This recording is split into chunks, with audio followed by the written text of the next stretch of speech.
Hi, welcome to Chapter 6, Part 1, Learners Who Are Exceptional. In this part of the video, we are going to be looking at children that you will see in your classrooms if you are to become a teacher, looking specifically at children with learning disabilities. I have a little star here because that is the largest category, most prevalent disability that you'll see. Secondly, attention deficit hyperactivity disorder, ADHD, then intellectual disabilities, and then a shorter section on physical and sensory disorders, speech and language, and autistic. Okay, so let's get started here. This second part here is in the next video. So learning objectives, by the end of this chapter, students will be able to describe the various types of disabilities and disorders, and have an understanding of what that's going to look like in your classroom. Okay. Here we have a figure showing the percentages of disabilities that you'll see in your classroom. This is these are US stats. Canada is very similar. The largest category, of course, is learning disabilities at 4.7%. That also includes ADHD, by the way. So that is what you will see most of, and then from there, speech or hearing impairments at 2.8, and then even less intellectual disability, autism, and emotional disturbances. So let's look at what learning disabilities are. Learning disabilities is difficulty in learning that involves understanding or using spoken language, spoken or written language. What's important to note here is that the difficulty that they have in learning cannot be the result of another challenge. It can't be a result of visual challenge or hearing or motor difficulties or intellectual or anything else. It is just the learning disability, okay?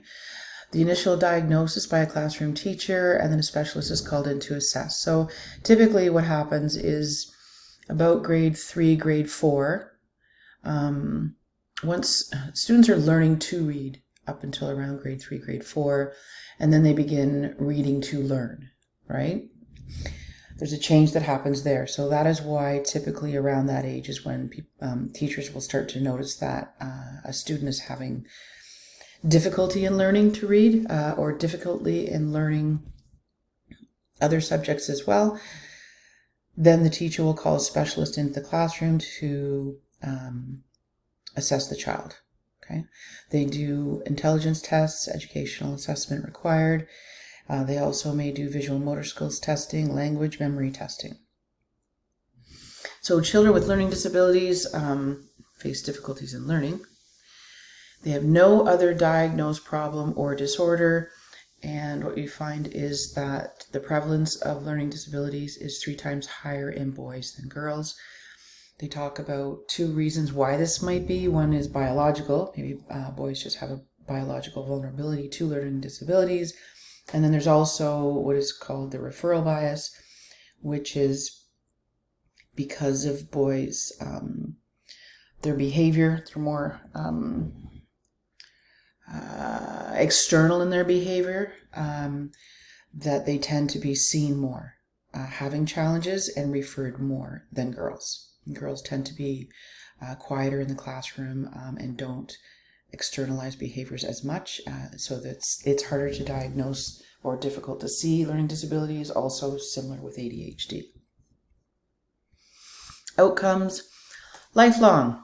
It's if you have a learning disability, that's not something that can be fixed. You have lifelong struggles with learning. It's associated with poor academic records, high dropout rates, and poor employment and post-secondary education records.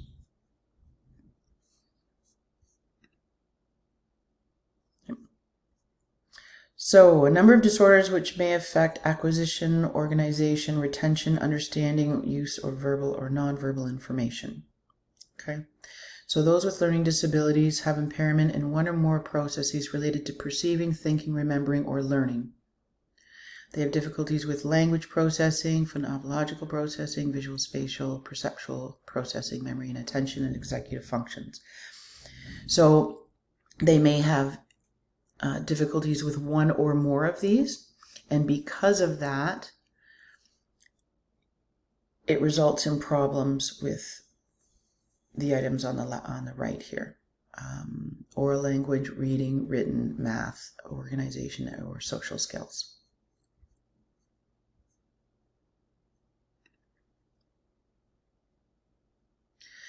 So looking at the different types of learning disabilities, most prevalent is dyslexia, which is difficulty with phonological skills and comprehension. I often get tongue-tied.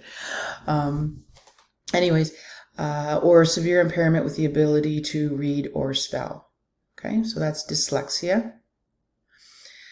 Then we have dysgraphia. That is difficulty in handwriting. Okay, this one's more prevalent in boys than girls. Their writing is slow, illegible. They make numerous spelling errors. Boys have been found to be more impaired than girls. So not only do they have dysgraphia more, they tend to be more impaired in their writing. And then finally, dyscalculia. That's 2 to 6%, and that's difficulty in math computation. Okay, so you can remember calculus. Cognitive and neuropsychological deficits. So this is associated with poor working memory, visual perception, and visuospatial abilities.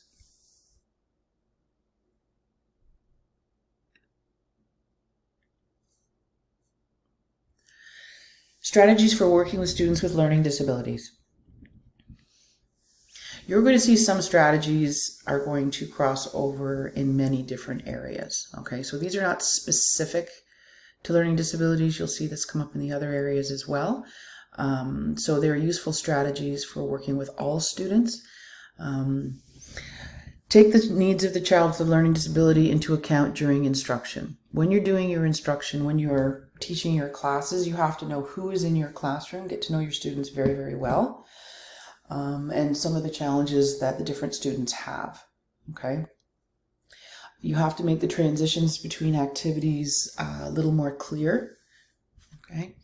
When you're working, say, on one particular activity, learning one concept, you don't just switch to the next. You say, okay, so we're finishing with this one, now we're moving on to this, and maybe show the relationship between the two of them, why you're moving on. Activities are visual and hands-on.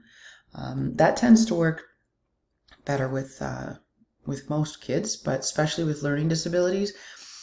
Have them be doing various different types of activities, okay? Not just seat work or paperwork.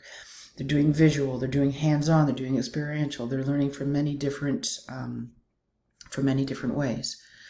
Learning through more than one sense is that. Provide accommodations for testing and assignments. Once they have their, Once they have their EAP, they're going to have instructions for, say, different accommodations that they may have. They may write in a different room. They may do a verbal assignment instead of a written assignment.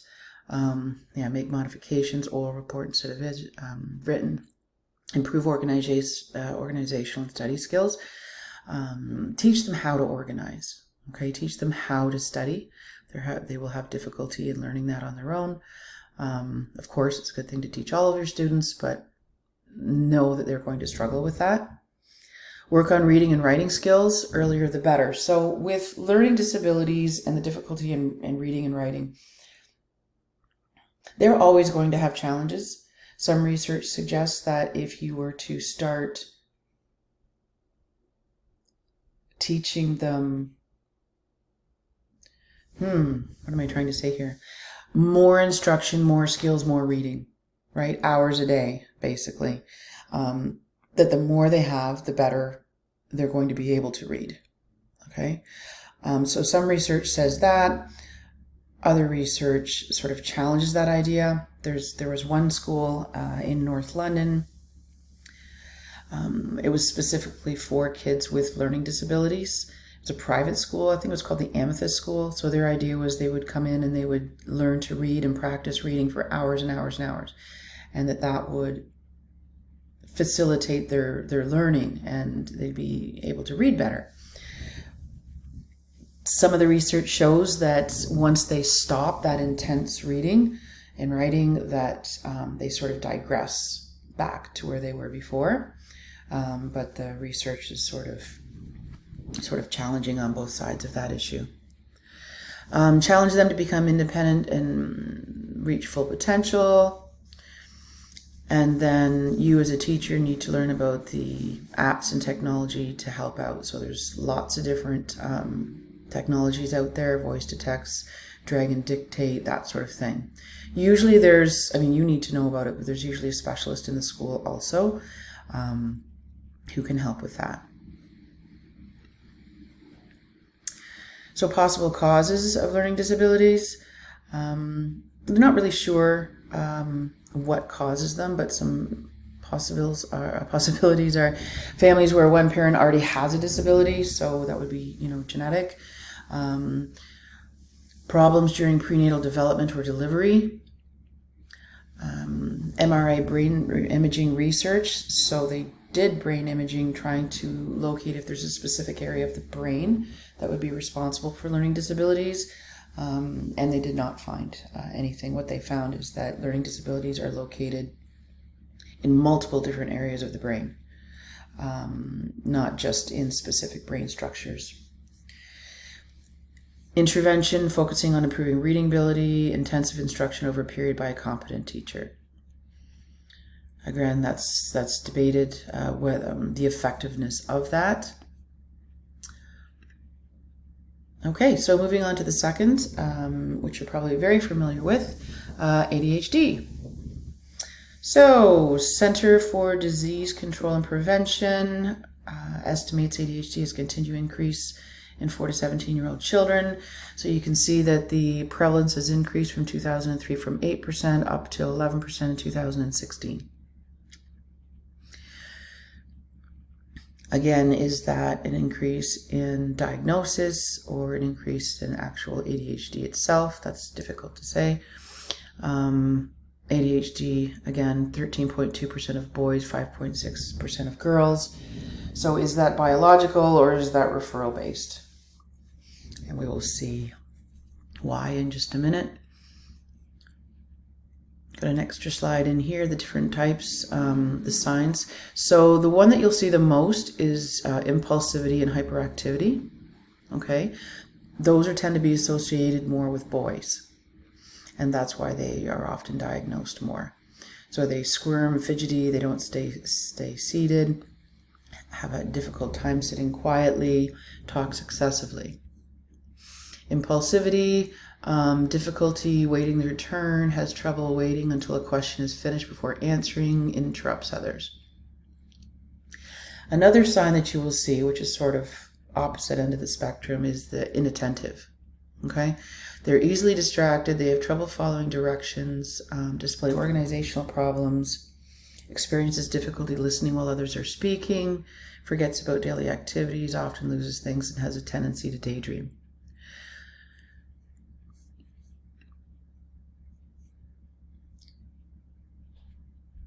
So what you'll see here is the ADHD types and common signs. There's the inattentive here, hyperactivity in the middle, and then the combined, which meets the criteria for both types.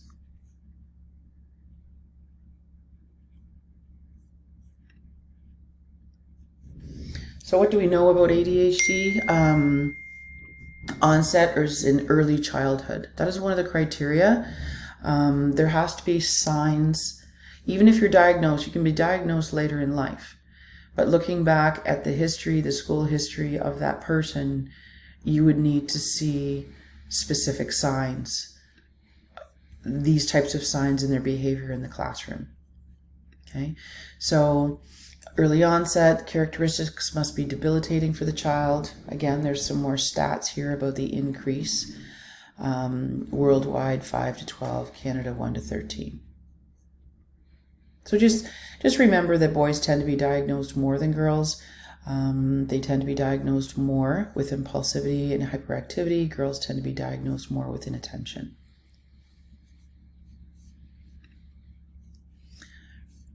Strategies for working with students with ADHD. Monitor the effectiveness of their stimulant medication. Know who's on meds and who's not on meds.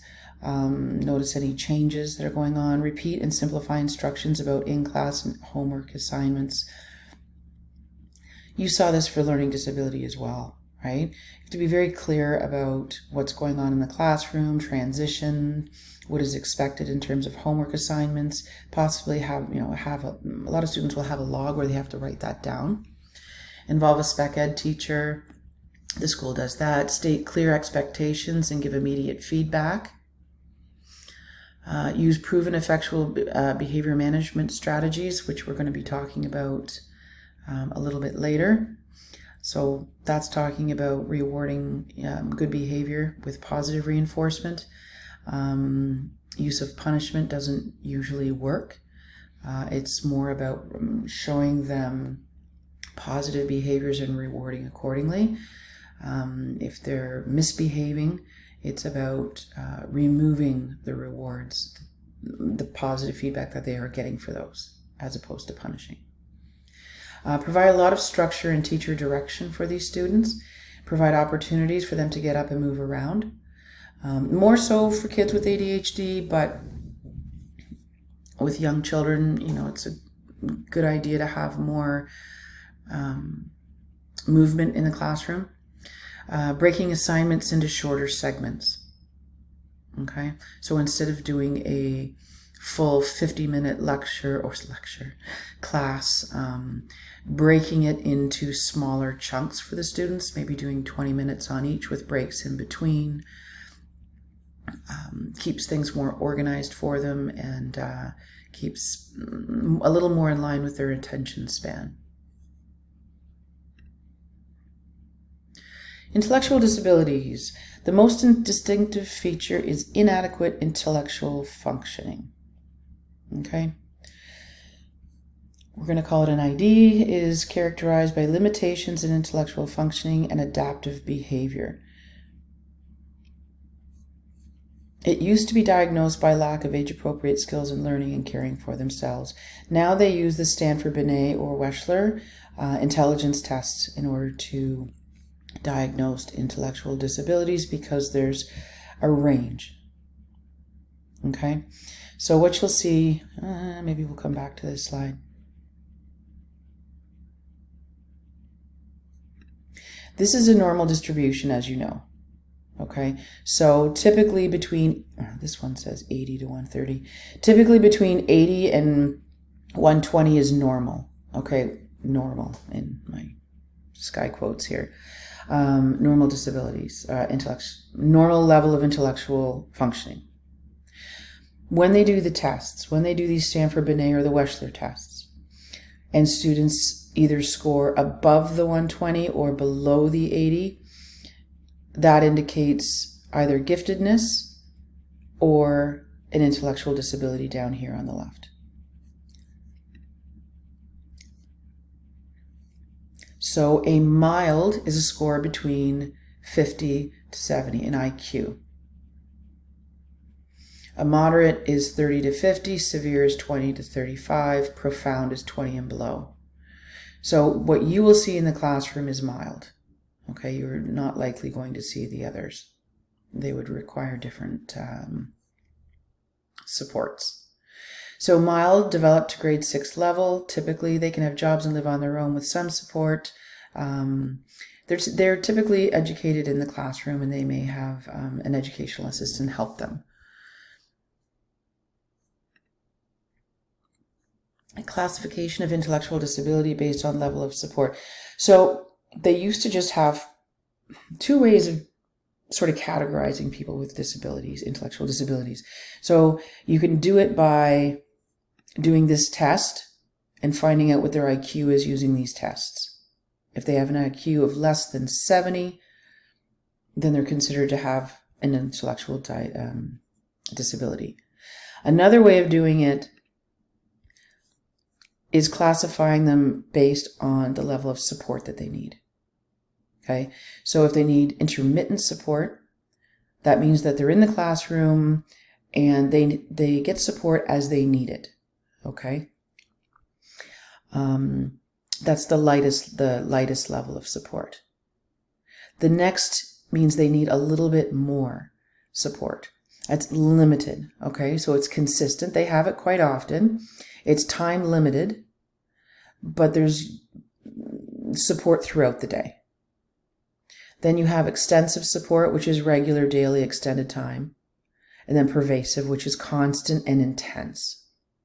So again, the students that you would have in your class would be classified as intermittent, possibly limited, but you would not have extensive or pervasive in your classroom. For intellectual disabilities, for diagnosis, onset below the age of 18, low intelligence, score below 70, and a key indicator of an intellectual disability is difficulty in adapting to everyday life. Okay, when they come up against difficulties, they're unable to possibly figure out a solution or adapt and get around the problem. Okay. Key determinants of intellectual disabilities, genetic factors, Down syndrome, which is that extra chromosome on the 46th gene, brain damage, seizures, infections, and environmental hazards. And then finally, environmental factors, say trauma, malnutrition, poisoning, that sort of thing. Teaching strategies, again, some of these are going to be similar to the first two that we've discussed, intellectual disabilities and learning disabilities. Help students make personal choices for self-determination, help them with their confidence, have them making their own decisions throughout the day. Keep the child level of mental functioning in mind. That's the same with the ADHD and the learning disabilities. You're keeping the challenges and issues that they're facing in mind when it comes to your instruction and your supports. Individualized instruction to meet the child's needs. Give concrete examples of concepts. Give the students opportunities to practice what they have learned.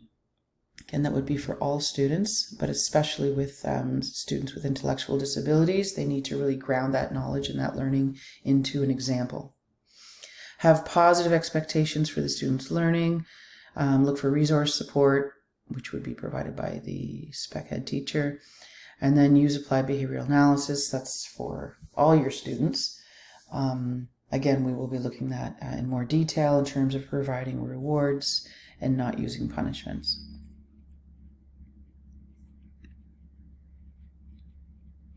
Physical disorders that you would see in the classroom. There's orthopedic impairments, which is restrictions in movement because of muscle, joint, or bone problems. So what you would see mostly would be, say, cerebral palsy, which is a disorder that involves lack of muscle coordination, shaking, or unclear speech. They function very well in the classroom. They have adaptive devices and medical technology, and they're able to function quite well in the classroom. Another type of physical disorder would be the seizure disorders. Most prevalent is epilepsy. Okay, that is a neurological disorder characterized by recurring sensorimotor attacks or movement convulsions. They also do very well in the classroom when they're not having seizures, right? And some will have, very few. Some may have more seizures, but as long as they're not having a seizure, they do very well. Sensory disorders that you may see include the visual and impairments and hearing impairments. So visual impairments include low vision and educationally blind. So people with students with low vision, acuity between 20/70 and 2200 with corrective lenses, and they can read large fonts. So they'll have their supports and their accommodations and glasses and different things set up for them from the spec ed teacher. Just be aware. And then educationally blind. They cannot use their vision in learning. They have normal intelligence, function well with supports, must use hearing and touch to learn. Okay? And then the hearing impairments, two types of educational approaches. So there's oral approaches, so they rely on visual. So if they have a hearing impairment, they may do lip reading or speech reading, or manual approaches. They may sign language and finger spelling.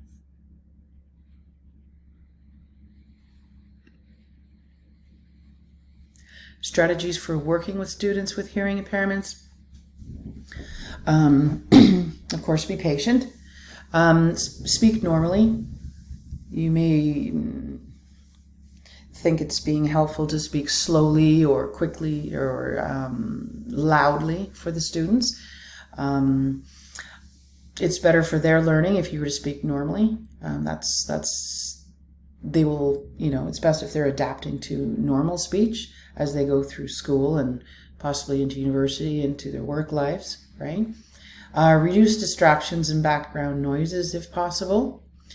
And then facing the student, right? Student may need to read your lips or see gestures. Check into obtaining recorded texts. There's different accommodations that you can do, right?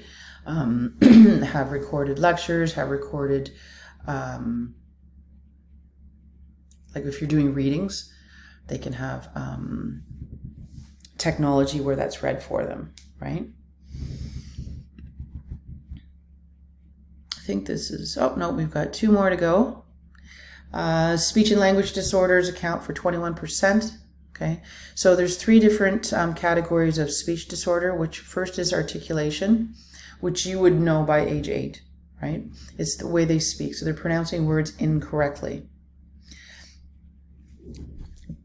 This can lead to different speech disorders, can lead to other problems as well, right? So if they're speaking incorrectly and they're not able to enunciate their words and pronouncing words wrong, it means that they may avoid speaking in class, they may avoid questions, they may avoid problems, social problems, right? Possibly kids teasing as well. So you really want to make sure that they get speech therapy and it's identified as quickly as possible. Another speech disorder is voice. A voice disorder means that they're producing speech that is hoarse or harsh or too loud or too high or low pitched. Again, you want to get speech therapy set up for those kids so that they can address those issues before other problems come up. And then fluency. Probably have heard this one the most, and that is stuttering, right? Stuttering occurs when a child's speech has spasmodic hesitation, prolongation, or repetition. And then finally, language disorders, impairment in receptive or expressive language. They have difficulty phrasing questions or following oral directions or following conversations, understanding. So understand that their speech is normal. Okay, their speech sounds normal in terms of the sound. But the language that they're generating is off. Okay, so understanding and using words correctly in sentences, this can result in significant learning problems, okay? So examples I've got here is that they'll say, she walked to the store, and they can't understand that it's, she walks to the store. Or he lived there, and they have difficulty understanding like grammar and how to put together a sentence. So does he live there? You need does in order to make it a question. Okay. Then we get into autism spectrum disorders. Autistic disorder, onset in the first 3 years, deficiencies in social relationships, problems with verbal and nonverbal communication, 5 times more prevalent in boys than in girls. Okay. Key to note about this is that intelligence, they can have an intellectual disability, or they can be of average intelligence, or they can be of high intelligence. Okay, autistic disorder has nothing to do, it's not related to a level of intelligence. It's also on a spectrum, right? It's on a continuum. So it ranges from severe to not severe. Asperger's syndrome, child has relatively good verbal language skills, milder nonverbal language problems, restricted range of interest in relationships, and child engages in obsessive repetitive routines and preoccupation with particular interests. Sorry, that's my dog. Sorry, that's my dog. Okay. Causes of autism disorder, brain dysfunction, abnormalities in structure and neurotransmitters, and lack of connectivity between the different brain regions. Okay, so given supports children with autistic disorders and Asperger's, wide range of how they do in school.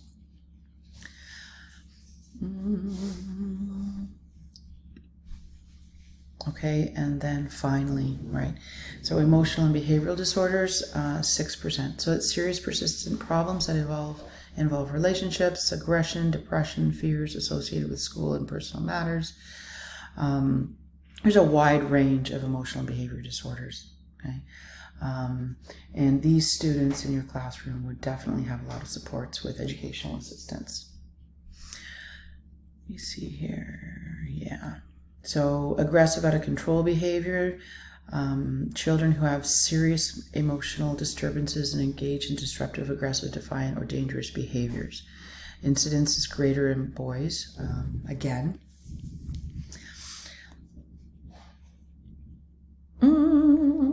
Yeah, so they would have an IEP, right? Definitely. It's called ED, emotional disturbance, and you would have more supports for children in the classroom, especially if they are exhibiting aggressive and dangerous behaviors, like hitting other students or hitting the teacher, right? Other emotional behavior disorders that you'll see in the classroom, depression, which I have here in the textbook or somewhere. I saw this picture of depression and I thought, as we know, depression can look like this or depression can look like this, right? High prevalence of depression now. Symptoms, feelings of worthlessness, hopelessness. I don't need to read through these. I think we're all well versed by now on what depression looks like. Incidence more likely in adolescence and childhood, higher in girls. Okay, so what you're going to find is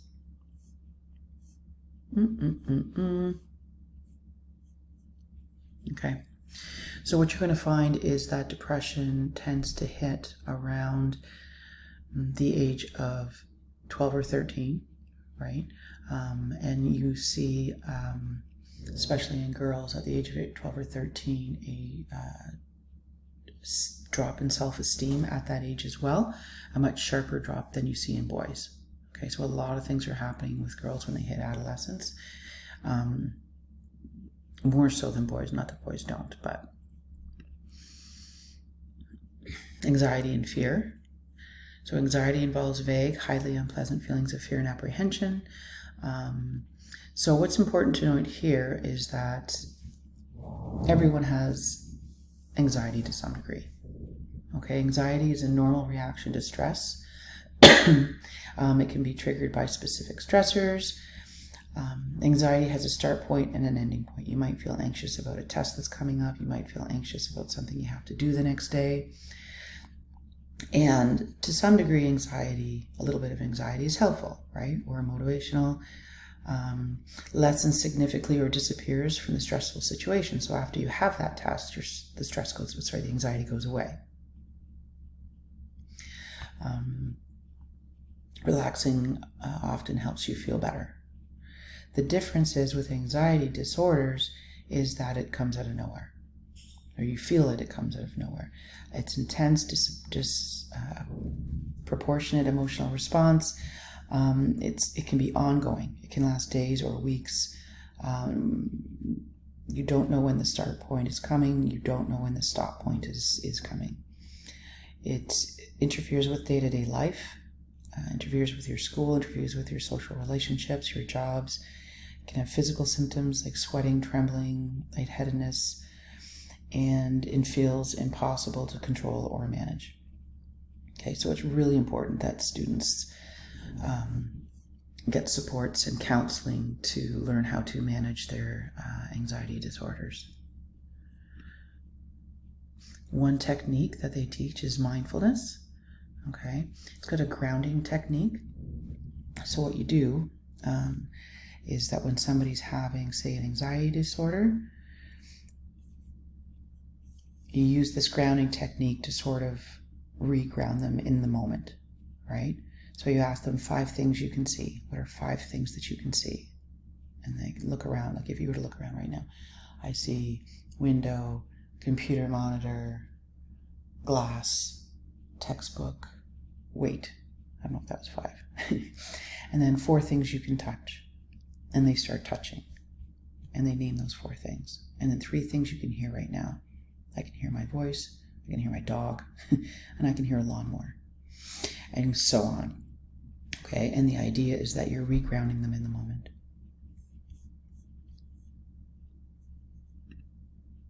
And just a couple of pieces of research that I found.